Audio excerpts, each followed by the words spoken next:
It was late August, right before the start of college. I wanted to squeeze in one last adventure with my cousin and two friends before life got serious again. We decided to go camping in the mountains of Colorado, way out past where the paved roads ended.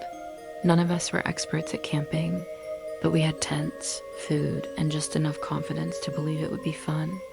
We drove up during the day and found a clearing beside a small creek. It felt perfect, isolated, quiet, surrounded by pines. We set up camp, roasted hot dogs, and told dumb stories until the stars came out. The first night was almost magical.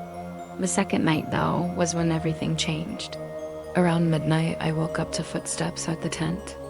At first, I thought it was one of my friends going to the creek, but when I listened closely, I realized the footsteps were slow, deliberate, circling.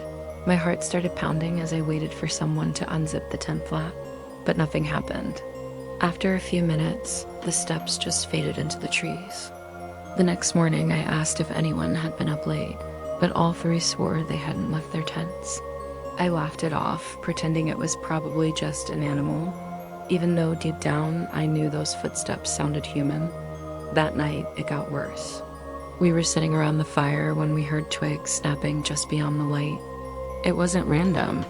It was steady, as if someone was pacing back and forth, keeping their distance, but making sure we knew they were there. My cousin shined his flashlight into the dark, but the beam didn't catch anything except trees. The sound stopped the moment the light swept across. That was enough for us. We threw dirt over the fire and all crawled into our tents early, too nervous to sit outside. Sometime later, I woke again to the sound of heavy breathing right outside the thin nylon wall of my tent. I held my breath, absolutely frozen.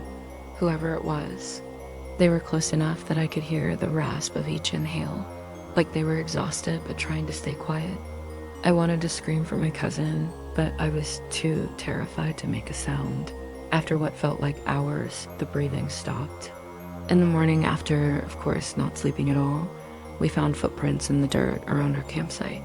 Not boot prints, not hiking shoes bare feet, large ones. They circled our tents again and again, sometimes only inches away from where we had been sleeping. We didn't even bother cooking breakfast. We tore down camp as fast as we could and piled everything back into the car. Just before we left, I glanced back toward the tree line. For a split second, I swear I saw a man tall, with long, tangled hair, standing half hidden behind the pines, watching us. I blinked and he was gone. We drove back to town in silence, not daring to stop until we were on the highway again. None of us ever talked much about what happened that weekend, like ignoring it might make it less real. But sometimes when I'm outside at night, I still think about that breathing. The sound of someone just inches away, waiting in the dark, patient enough to let you know they're there, but not enough to tell you why.